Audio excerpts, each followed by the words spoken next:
بسم اللہ الرحمن الرحیم۔ السلام علیکم دوستو، میں ہوں مسز خان اور آپ دیکھ رہے ہیں انفو جسٹ انفو۔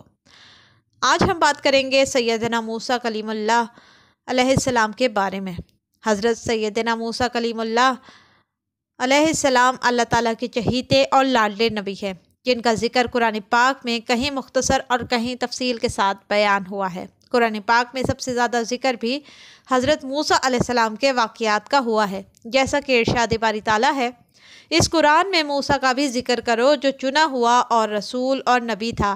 ہم نے اسے طور کے دائیں جانب سے پکارا اور سرگوشی کرتے ہوئے اسے قریب کر لیا اور اپنی خاص مہربانی سے اس کے بھائی ہارون کو نبی بنا کر اسے عطا فرمایا۔ سورہ مریم آیت 51 تا 53۔ آپ علیہ السلام کا سلسلہ نسب یوں ہے: موسیٰ بن عمران بن قاہث بن آزر بن لاوا بن یعقوب بن اسحاق بن ابراہیم علیہ السلام۔ جب فرعون کے مظالم اور کفر و شرک حد سے بڑھ گئے تو اللہ تعالیٰ نے فرعون کو ہدایت کی راہ دکھانے کے لیے اور ظلم و ستم کو روکنے کے لیے حضرت موسیٰ علیہ السلام کو مبعوث فرمایا۔ امام سدی رحمۃ اللہ علیہ نے کئی صحابہ کرام رضوان اللہ علیہ مجمعین سے دریافت کیا کہ فرعون نے خواب میں دیکھا کہ بیت المقدس کی طرف سے ایک آگ آئی اور مصر کے تمام قبطیوں کے گھر جلا گئے، لیکن بنی اسرائیل کو کوئی نقصان نہیں پہنچا۔ جب وہ بیدار ہوا تو بہت خوف زدہ تھا۔ اس نے اس کی تعبیر پوچھی۔ انہوں نے کہا کہ بنی اسرائیل میں ایک ایسا لڑکا پیدا ہوگا کہ جس کے ہاتھوں مصر کی تباہی ہوگی، اس لیے اس نے لڑکوں کو قتل کرنے اور بنی اسرائیل کی لڑکیوں کو زندہ چھوڑ دینے کا حکم جاری کر دیا۔ اس کا بیان سورہ قصص کی آیت نمبر 1 تا 6 میں ہوا ہے۔ فرعون بنی اسرائیل کو ملنے والی بشارت اور اپنے خواب کی وجہ سے بہت خوف زدہ تھا، اس لیے اس نے ہر قسم کی احتیاطی تدابیر اختیار کی تاکہ موسیٰ کی پیدائش ہی نہ ہو۔ حتیٰ کہ اس نے کچھ مردوں اور کچھ عورتوں کو اس کام کے لیے مقرر کیا کہ جو عورتیں حمل سے ہوں ان کے پاس جائیں اور ان کے ہاں پیدائش کے وقت کا تعین کریں۔ چنانچہ جب بھی کسی عورت کے ہاں بیٹا پیدا ہوتا اسی وقت وہ لوگ اسے ذبح کر دیتے۔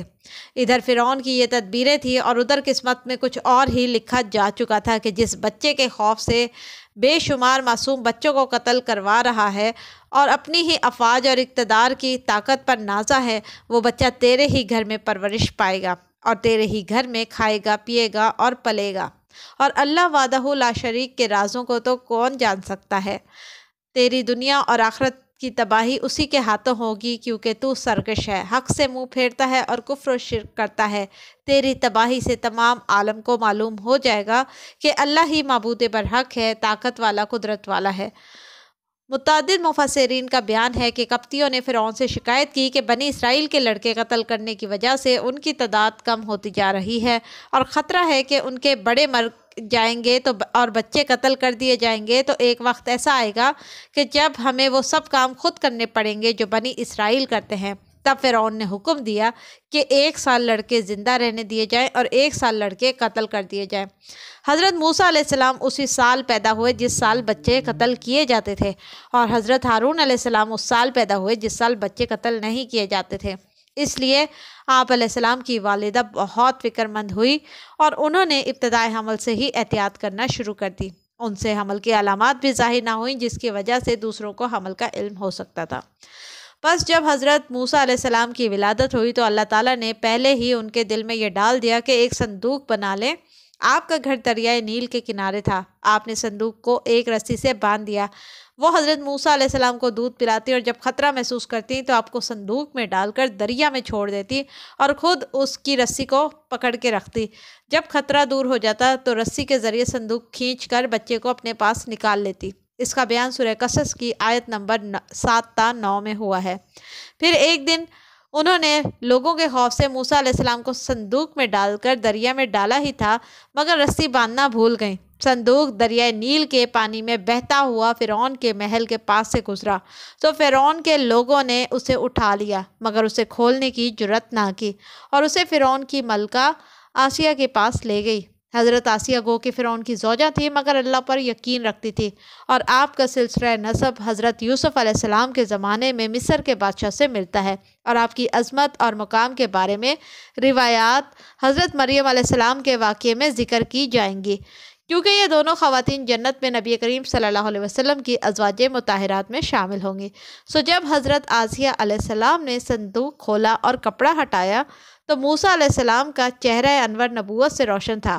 آپ علیہ السلام کے چہرے کی روشنی، آب و تاب، نور نبوت دیکھ کر ان کے دل میں آپ علیہ السلام کی محبت پیدا ہو گئی۔ جب فرعون آیا تو بولا کہ یہ کیا ہے اور اسے قتل کرنے کا حکم دیا۔ حضرت آسیہ نے مزاحمت کرتے ہوئے فرمایا کہ یہ تو میری اور تیری آنکھوں کی ٹھنڈک ہے۔